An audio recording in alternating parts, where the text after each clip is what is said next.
Hola, buenos días, buenas tardes, buenas noches, cuando sea. En este vídeo vamos a abordar las bases de datos NoSQL en grafo, ¿de acuerdo? Para ello empezaremos a hablar de qué son los grafos. Es importante saber qué son los grafos porque las bases de datos en grafo, valga la redundancia, almacenan los datos en forma de grafo. Por lo tanto, debemos saber qué elementos componen un grafo, qué forma tienen, cómo estructuran sus datos, etcétera, etcétera. Esto lo vamos a ver en la primera parte de la presentación. Luego veremos un ejemplo de un caso de estudio, que parece un caso de estudio de los normales con los que trabajamos en los modelos relacionales, y vamos a analizar hasta qué punto ese caso de estudio sería interesante de tratar en una base de datos en grafo. Y a partir de ahí, una vez está explicado qué es un grafo y vistos distintos casos donde es aplicable, veremos en más detalle cómo se almacenan los grafos de una base de datos en grafo y luego veremos qué características tienen, cómo se utilizan, cómo se consultan, etcétera. ¿De acuerdo? Pues vamos a empezar a explicar qué son los grafos. ¿De acuerdo? Los grafos no son nada más que estructuras matemáticas que permiten representar y almacenar datos. ¿De acuerdo? Datos del mundo real o datos de entornos ficticios. Los datos en los grafos se almacenan mediante dos tipos de elementos. Los nodos, que son estos elementos que veis aquí, que se representan con una bola y normalmente con un nombre dentro, y las aristas, que son relaciones que relacionan dos nodos. Por lo tanto, un grafo es una estructura formada por nodos y aristas que permiten representar algún aspecto del mundo real. En los grafos, las aristas pueden ser de dos tipos. Pueden ser aristas no dirigidas, que son estas que veis aquí, que no tienen ninguna flecha, y aristas dirigidas, que son las que veis en la derecha, donde hay una flecha que va hacia una dirección. Las aristas no dirigidas son aristas que decimos que son bidireccionales, es decir, que pueden ser navegadas en un sentido y en otro. Y las aristas dirigidas son aristas direccionales, que solo pueden ser navegadas de un lado a otro. ¿De acuerdo? En función de si un grafo tiene aristas no dirigidas o aristas dirigidas, tendremos un grafo no dirigido, cuyas aristas son todas no dirigidas, y un grafo dirigido o digrafo donde todas sus aristas son dirigidas. ¿De acuerdo? Y en función del número de aristas de un grafo, el número de nodos, podemos definir un conjunto de métricas. Por ejemplo, podremos decir que A es el antecesor de B, porque hay una arista que va de A a B, que B es el sucesor de A, que A tiene un grado de salida de 1, quiere decir que hay una arista que sale de A, que B tiene un grado de entrada de 1, quiere decir que hay una arista que entra a B, y que en este pequeño grafo B no tiene ningún grado de salida, tiene un grado de salida 0 porque no hay ninguna arista que salga de él. ¿Verdad?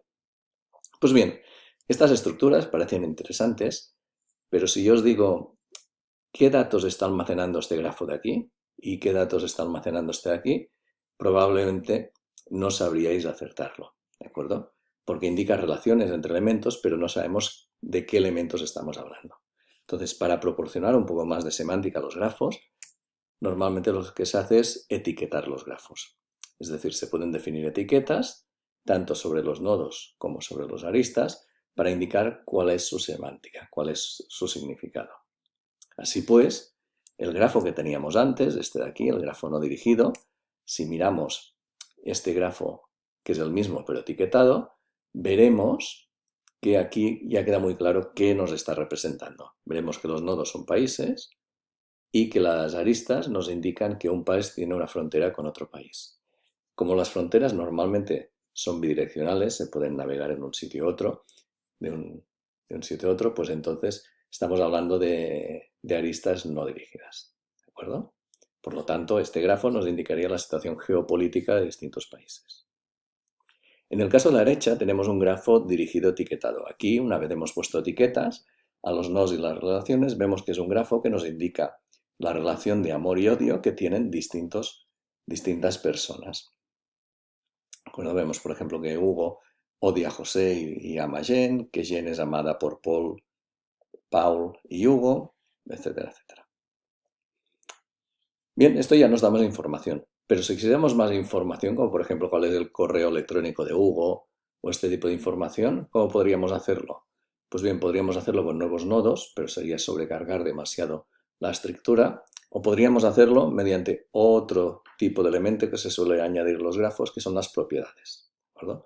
Las propiedades son pares clave-valor que se pueden asignar tanto a un nodo como a una arista y nos permiten definir las características de ese nodo o esa arista. Por ejemplo, aquí vemos el grafo dirigido y etiquetado que hemos visto antes, que representa relaciones de amor-odio entre distintas personas.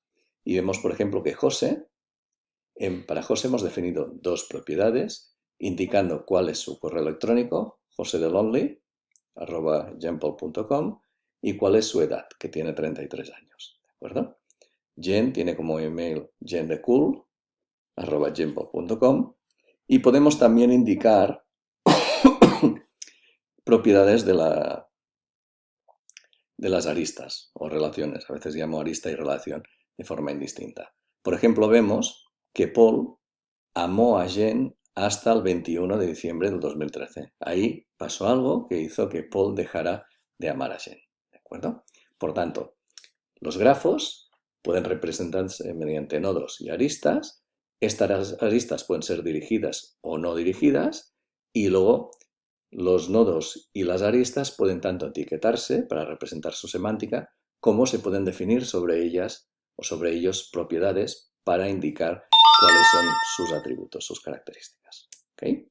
Bien, una vez visto esto, ya podemos decir que un modelo en grafo no SQL es un modelo que utiliza estructuras de grafo, como los que hemos visto, para representar y almacenar los datos. ¿De acuerdo?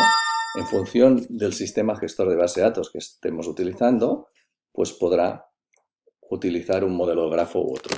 Normalmente los sistemas gestores de base de datos no SQL en grafo utilizan de forma mayoritaria los grafos dirigidos, etiquetados y con propiedades, pero puede haber variaciones sobre el mismo. ¿Cuánto es útil utilizar un modelo no SQL en grafo? Pues bien, cuando tenemos muchas relaciones entre los datos, estas bases de datos son muy ágiles al gestionar relaciones entre los datos, y también es muy útil cuando la importancia no está tanto en los datos en sí, sino en las relaciones entre ellos. Por ejemplo, en Twitter, o X, que se llama ahora, desde que lo obtuvo el propietario de Tesla, en Twitter lo importante no es el tweet en sí. Yo puedo escribir un tweet que sea un desastre, con faltas de ortografía, que no aporte nada, etc. Pero si ese tweet es retuiteado millones de veces, ese tweet pasa a ser importante. Por tanto, la importancia de un elemento no está en su contenido, sino en la forma en que se relaciona con otros. Si tenemos situaciones como estas, un modelo en grafo puede ser muy útil. ¿De acuerdo? Ámbitos de aplicación, montones.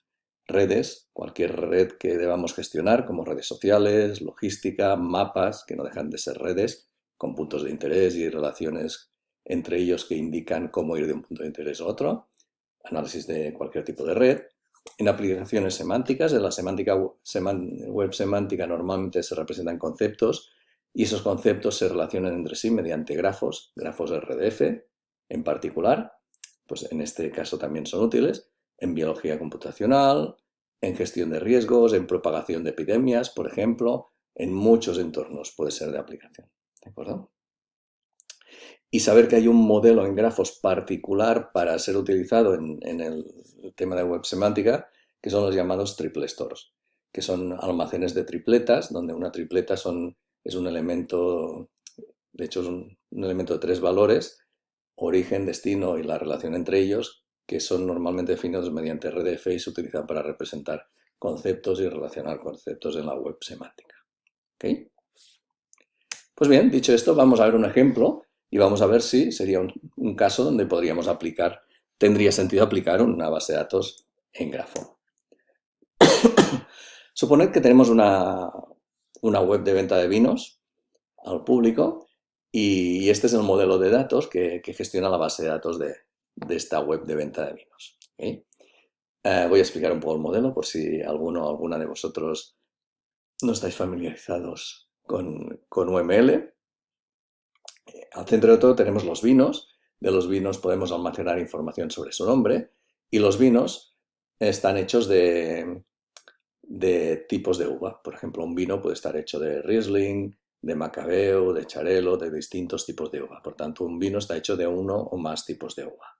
Hay tipos de uva que son relativamente equivalentes entre sí, por ejemplo, uva dulce, uva más seca, definimos la equivalencia mediante esta relación.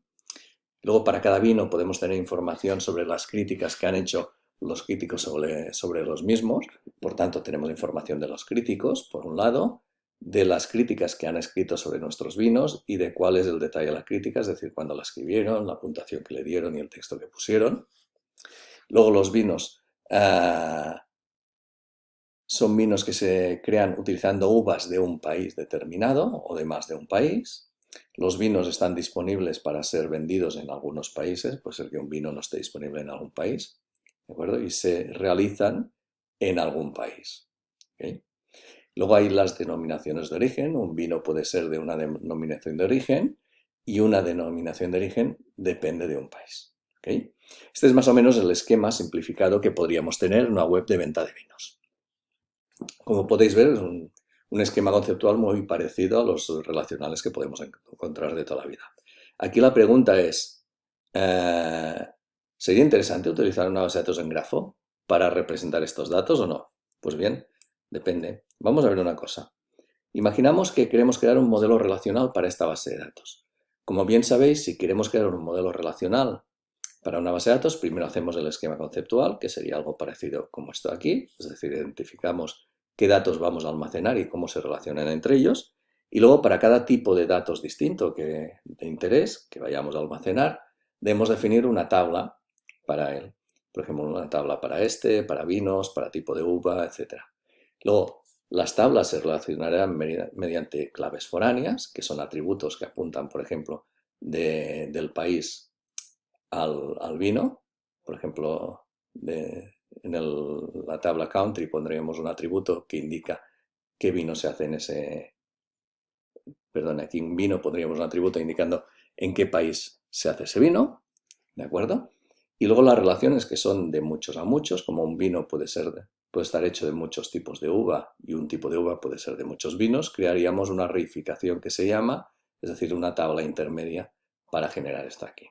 Básicamente, el modelo relacional de esto aquí sería lo que veis aquí, donde tenemos cada elemento, esto nos indica el nombre de la tabla y entre paréntesis sus atributos, donde tenemos subrayados los atributos que forman parte de la clave primaria, en cursiva los que forman parte de las claves foráneas, es decir, que relacionan una tabla con otra, que se utilizan para representar relaciones, y el resto, pues los atributos como estos que veis aquí, que básicamente nos proveen información sobre el dominio.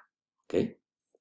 Bien, si os fijáis y pintamos, por ejemplo, en naranja los atributos que se utilizan para representar las relaciones entre los datos de nuestro dominio de interés, vemos que la gran mayoría de los datos de nuestra base de datos se utilizan para representar las relaciones de nuestro modelo, no para representar datos en sí. De hecho, el modelo relacional es un modelo que utiliza atributos para representar estas relaciones. Por tanto, si miramos a fondo, vemos que más de la mitad de los atributos son para representar relaciones. De hecho, 12 de los 20 atributos que tenemos aquí son claves foráneas. Es decir, utilizamos más atributos para representar relaciones que para representar datos en sí. Pues bien, en un entorno como este, pues sería posible plantearnos si una base de datos en grafo podría ser una buena solución. ¿De acuerdo? Porque una base de datos permite de forma mucho más natural representar estas relaciones y permite explotar estas relaciones de forma mucho más eficiente que una base de datos relacional. De hecho, este es un ejemplo un poco montado, porque es un ejemplo hecho por la gente de Neo4j, que tiene una base de datos de este tipo y quiere promocionar las virtudes de la base de datos. Pero aquí podéis ver un ejemplo de una consulta realizada en SQL, aquí a la izquierda, y en Cypher, que es el lenguaje de consulta de Neo4j. Es una consulta buscada, es una consulta que básicamente coge la gente que trabaja para un jefe a nivel 1, 2 o 3, es decir, los que trabajan para él, los que trabajan por alguien que trabaja por alguien que trabaja para un jefe, y de ahí cogemos todos sus subordinados de nivel 3 y los sacamos por pantalla. Para cada subordinado, cuántos trabajadores tiene. Pues bien, esto en Cypher es relativamente sencillo de hacer y en una base de datos relacional utilizando SQL, pues veis que es un infierno, ¿de acuerdo? ¿En todos los casos es así? No, como siempre depende.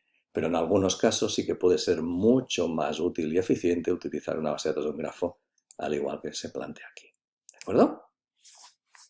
Pues dicho esto, una vez explicado un poco qué es un grafo y justificado cuándo utilizar y cuándo no, vamos a ver en más detalle qué elementos componen un modelo en grafo no SQL. ¿De acuerdo? Básicamente un modelo en grafo no SQL lo que hace es almacenar datos en forma de nodos. Los nodos nos permiten representar conceptos generales u objetos del mundo real. Es decir, tendríamos cosas como Moscatell, Marqués de Portalcrianza, Rioja, el crítico que sea, con nombres de críticos, etc.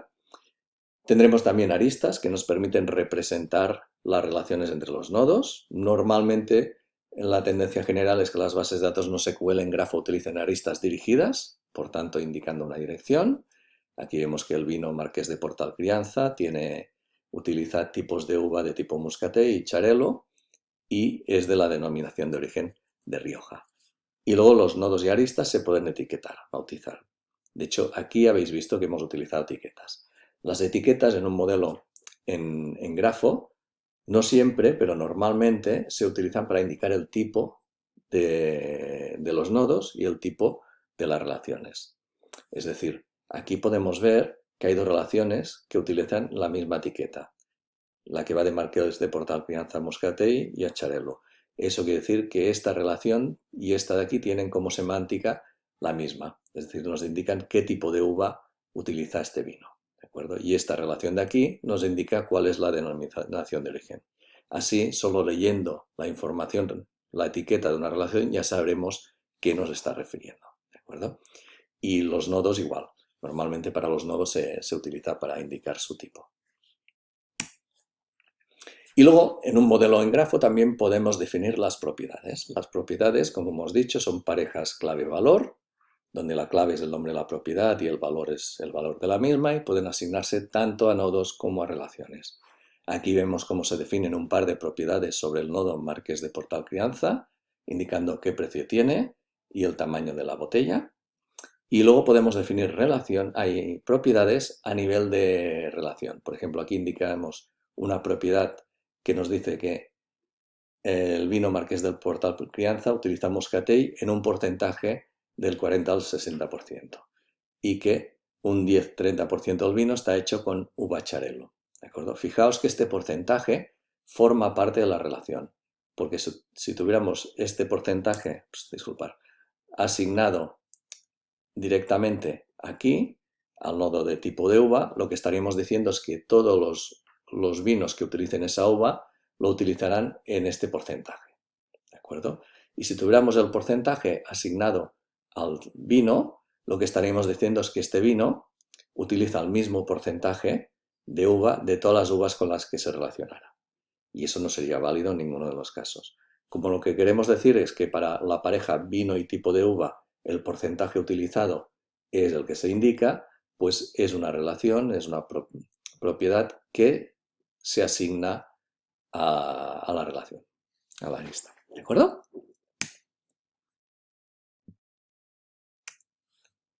Un segundo. Vale.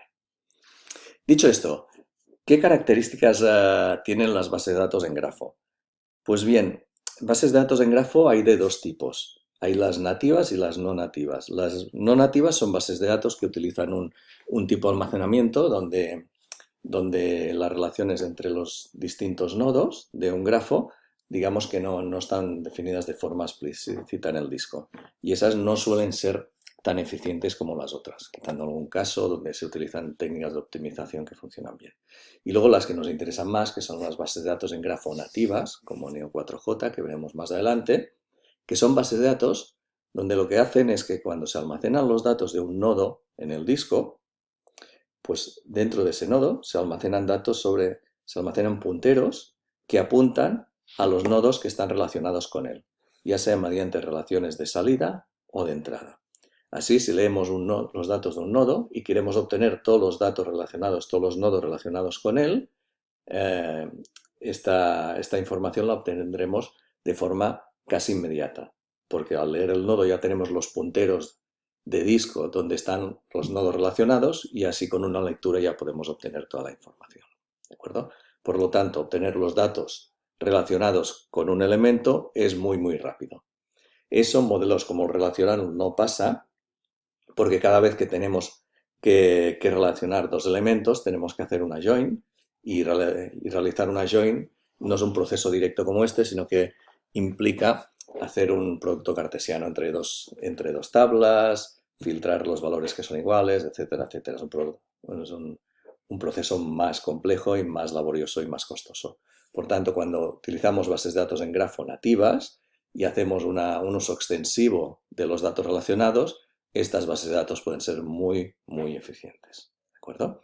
Son bases de datos por defecto también que son de tipo schemaless, es decir, que hay un esquema que está implícito y está implícito en la estructura del grafo, es decir, si utilizamos etiquetas para las relaciones y etiquetas para los nodos para indicar su semántica, pues de alguna manera con la etiqueta ya lo estamos indicando, pero podemos cambiar las etiquetas a medida que vayamos creando los datos, podemos tener nodos del mismo tipo con distintos tipos de propiedades, etcétera, etcétera. Básicamente la definición de schemaless. Y otra característica es que estas bases de datos, aunque últimamente ofrecen funcionalidades que permiten escalar bastante bien, en su origen no fueron planteadas como bases de datos distribuidas con una alta distribución, sino fueron planteadas como unas bases de datos con un escalado vertical, es decir, bases de datos como las relacionales que funcionaran en un solo ordenador, que si queríamos un sistema más potente teníamos que poner más memoria, más disco, etcétera, ¿de acuerdo? Y eso hace que funcionen de forma parecida a una base de datos relacional en cuanto al sistema transaccional. Muchas de esas bases de datos funcionan muy bien en un solo ordenador, en un solo servidor, y utilizan un sistema transaccional de tipo ACID como las bases de datos relacionales. ¿De acuerdo? Pero como veréis, en el mundo de las bases de datos no SQL no hay una norma para todos los productos. Es decir, esto dependerá mucho del producto con el que trabajemos. Neo4j, por ejemplo, veréis que permite trabajar garantizando una consistencia fuerte, una gran consistencia, pero también una gran disponibilidad y tiene técnicas para distribuir la base de datos y que funcione como si tuviéramos una base de datos de escalabilidad horizontal, es decir, que mejore el rendimiento a medida que metemos nodos en el sistema distribuido. Ya lo veremos cuando hablemos de Neo4j.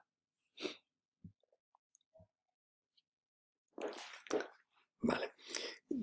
Lo del sistema transaccional es lo que he comentado antes. Y luego es importante saber que estas bases de datos normalmente, como los grafos, son estructuras complejas y queremos buscar información sobre las relaciones entre ellos. Para simplificar este tipo de consultas, de operaciones, las bases de datos en grafo normalmente proveen de lenguajes de consulta de muy alto nivel. Es decir, lenguajes de consulta bastante potentes y muy intuitivos para que los usuarios puedan realizar consultas complejas de forma relativamente simple. ¿De acuerdo? Neo4j, por ejemplo, utiliza un lenguaje que se llama Cypher, que es un lenguaje muy textual, pero muy descriptivo y muy parecido a SQL en algunos aspectos. Y luego tiene otros lenguajes, como por ejemplo Gremlin, que es un lenguaje que utiliza la gente que hace investigación en grafos, que puede utilizarse también para consultar los datos.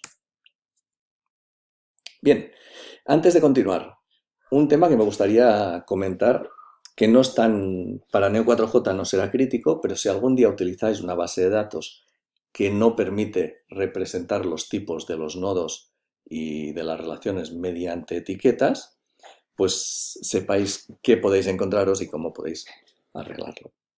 ¿Vale? Suponed que tenemos un grafo como este, donde tenemos un nodo que es Giorgio Spazzola, Legoland Picture, Lego Advertisement, Toy, Lego City, y luego tenemos las relaciones likes, hashtag, hasclick, likes y hashtag. ¿De acuerdo? Si yo quisiera hacer una pregunta a la base de datos esta para pedir, dime a qué personas les interesan los juguetes. Es decir, quiero saber las personas a las cuales les puedo vender un juguete de Lego, por ejemplo. ¿Qué podríamos decir? Pues bien, así intuitivamente parece que podríamos decir, hey, Giorgio Spazzola es una persona que como ha hecho clic en un anuncio de Lego, le gusta Lego City, le gusta una foto de Lego y todo esto tiene que ver con juguetes, pues quizás está interesado en los juguetes, y más particularmente en los juguetes de Lego. ¿Ok? Esto es lo que podríamos pensar. Pero, pregunta, ¿cómo sabemos que este nodo de aquí, Giorgio Spagnola, es una persona? No lo sabemos. En principio no hay ningún elemento en la base de datos que nos diga que esto es una persona. ¿De acuerdo?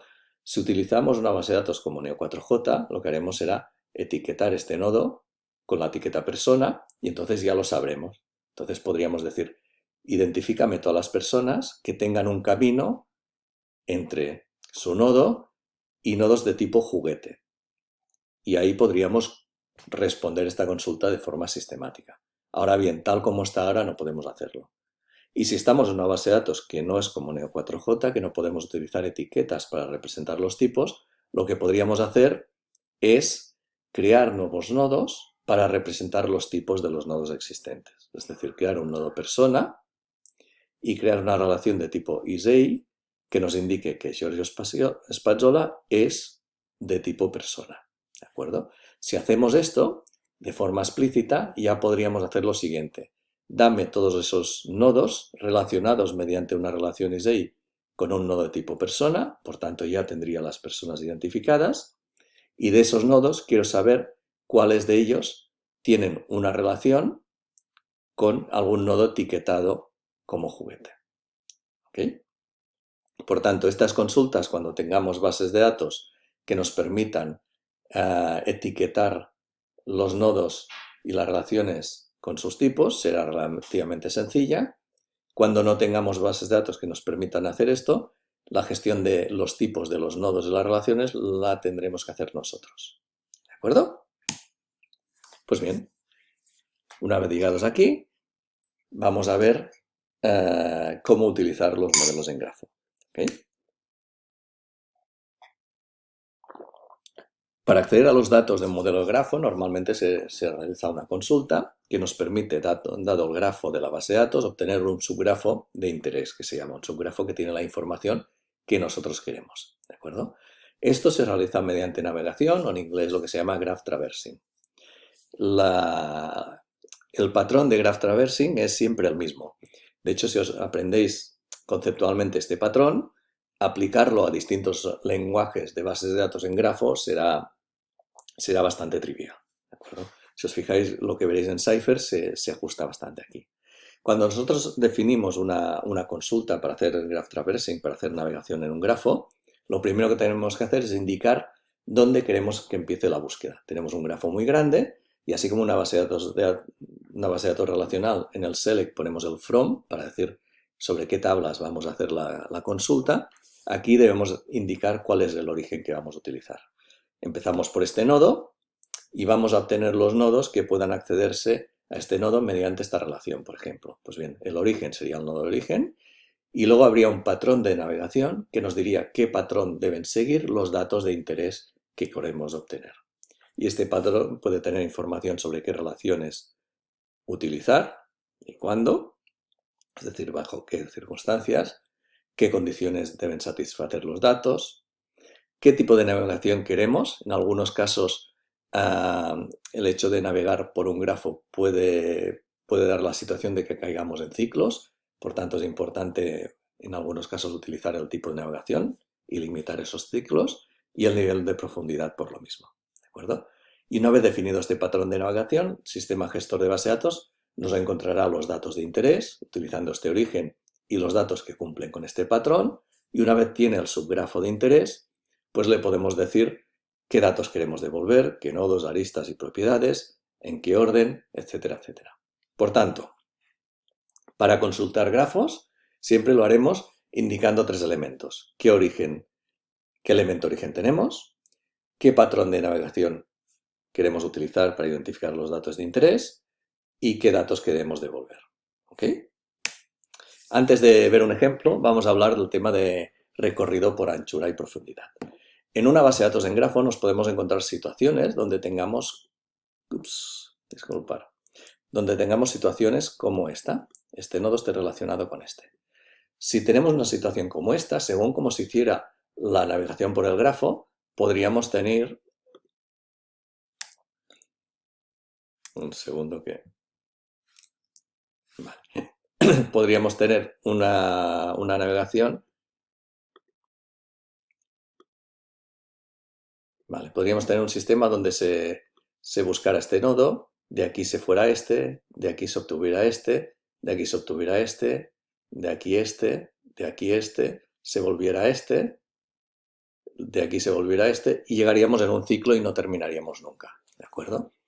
Esto normalmente en los lenguajes de consulta que ofrecen algunos sistemas gestores de base de datos, por ejemplo Neo4j, ya se gestiona y ya miran de evitarlo. No obstante, cuando queremos ejecutar algunas consultas complejas, por ejemplo, si queremos ejecutar alguna métrica sobre el grafo, como por ejemplo caminos mínimos o alguna métrica para ver cuáles los nodos de mayor centralidad, etcétera, ahí sí que es más probable caer en ciclos. Para evitar esto, cuando hacemos según qué recorridos, podemos decir que queremos hacer un recorrido por anchura o por profundidad, ¿de acuerdo? Y normalmente podemos indicar la profundidad a la que queremos llegar. En un recorrido por anchura, básicamente lo que se hace es se parte del nodo origen, se obtienen los datos a distancia 1, es decir, los datos relacionados a ese nodo de origen con una relación, luego los datos de distancia 2, es decir, los nodos relacionados con el nodo de origen con dos relaciones, luego si tenemos una profundidad más alta, los de distancia 3 y así sucesivamente, ¿de acuerdo? O si hacemos un recorrido por profundidad, lo que se haría es seguir un patrón, por ejemplo, del nodo de origen cogemos de todos los nodos relacionados el que hay más a la izquierda, el que hay más a la izquierda en la base de datos podría ser el que tiene el valor mínimo, lo que sea. De este, si hay dos opciones, escogeríamos el de la izquierda, de este de aquí. Como 4 ya no tiene ningún nodo relacionado, por debajo volveríamos al 3 y obtendríamos el siguiente que quedaba. Como el 5 ya no tiene más nodos, volvemos al 3 que ya hemos visitado, el 2 también y volveríamos al 6 y así iríamos visitando todos los nodos. ¿De acuerdo? Son dos tipos distintos de recorridos que podemos utilizar en nuestros algoritmos. ¿De acuerdo? Bien, dicho esto, vamos a ver un ejemplo de cómo podríamos definir un patrón de graph traversal para la base de datos que hemos visto antes. ¿Okay? Imaginemos que nos piden qué vinos tienen más de un 30% de uva moscatel. ¿Cómo podríamos obtener esta información? Pues bien, primero identificando un punto de origen, un nodo de origen. El nodo de origen aquí puede ser bastante claro, Muscatel. Queremos todos aquellos vinos que tengan más de un 30% de uva Muscatel. Por tanto, el nodo de origen es Muscatel. Muscatel. ¿Y qué patrón debe seguir los vinos que escojamos? Pues tienen que estar relacionados con el nodo Muscatel, con una relación de tipo use grapes of type y cuyo... Un segundo que el entorno me está dando problemas. Y con un porcentaje, con un atributo porcentaje mayor que el 30%.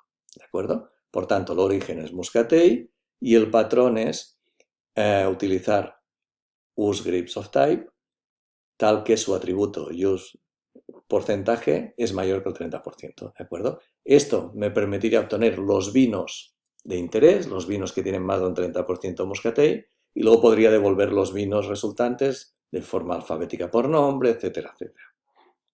¿De acuerdo?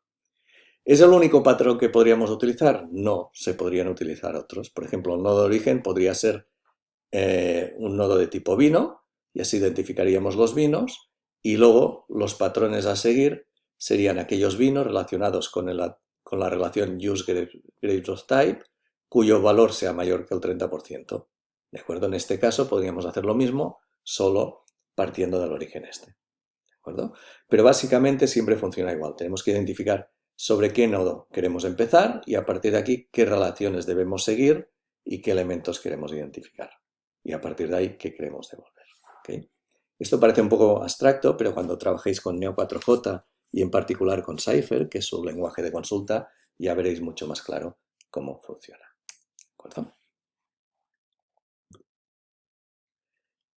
Algunos aspectos a considerar que son importantes a nivel de diseño. Como hemos dicho antes, es una base de datos schema-less. Por tanto, antes de empezar a entrar datos, no es necesario definir la estructura de los datos. Es decir, no es necesario decir qué tipos de nodos tendremos, qué tipos de relaciones, qué propiedades tendrá cada tipo de nodo y relación, etc. No obstante, es importante hacer una planificación previa y definir algunas cosas al principio, porque si no podemos tener problemas. ¿De acuerdo? Pues, ¿qué problemas? Básicamente, como el tipo viene definido por las etiquetas, pues es importante que antes de empezar a utilizar la base de datos identifiquemos qué relaciones, qué tipos de relaciones vamos a utilizar, qué tipos de nodos vamos a utilizar y qué etiqueta queremos utilizar para cada tipo de relación y para cada tipo de nodo. Por ejemplo, si vamos a utilizar almacenar datos de clientes, pues es importante decir, vale, pues todos los clientes los etiquetaremos con la etiqueta cliente. Porque si no hacemos eso, quizá un día le pongo cliente, otro día le pongo clientes, y cuando consulte los datos, en función de si pongo cliente o clientes, obtengo los datos o no, etc. Y eso que parece una tontería acaba siendo un problema mayor cuando tenemos una base de datos en producción. Por lo tanto, es importante identificar los tipos que vamos a tener, para cada uno de ellos asignarle una etiqueta. Por tanto, evitar utilizar nombres distintos para una misma relación o un mismo nodo. ¿Okay? Y identificar si el modelo que vamos a utilizar, si el sistema gestor de base de datos que vamos a utilizar, nos permite etiquetar los nodos y las relaciones con su tipo. Y si no, pues hacer lo que hemos dicho de crear nodos extras para representar el tipo de los nodos y de las relaciones. ¿De acuerdo? Luego, otra cosa importante es que aunque en muchas de las bases de datos en grafo las relaciones son dirigidas, ¿de acuerdo? Estas relaciones se pueden recorrer en ambos sentidos. Es decir, si hay una relación que va de A a B, no hace falta, y quiero navegar de B a A, no hace falta crear la relación contraria que vaya de B a A. ¿De acuerdo? Cuando definamos, ya veréis cuando utilicéis Cypher, podemos decir que queremos utilizar la relación en un sentido o en sentido contrario. Por tanto, la dirección de las relaciones en una base de datos en grafo indica semántica, no navegabilidad. La navegabilidad se puede hacer en ambos sentidos, ¿de acuerdo? Es importante tenerlo en cuenta para no empezar a crear relaciones extras que no aporten nada y que sobrecarguen la estructura de la base de datos y por lo tanto la hagan menos eficiente. ¿Okay? Y básicamente esto es lo que os quería explicaros sobre los modelos de NoSQL en grafo. ¿Cuáles son estructuras? Es decir, que almacenan datos formados por nodos y relaciones entre ellos, que los nodos y las relaciones se pueden etiquetar y pueden tener propiedades, y que normalmente las bases de datos NoSQL en grafo que vais a ver son bases de datos que utilizan relaciones dirigidas, que utilizan etiquetas y que utilizan propiedades. ¿De acuerdo? Esta información básica la pondremos en práctica cuando utilicéis Neo4j, que veréis que particulariza todo lo que habéis visto aquí y quedará mucho más claro. Bien, espero que tengáis un buen día y que haya sido útil esta presentación. Hasta pronto.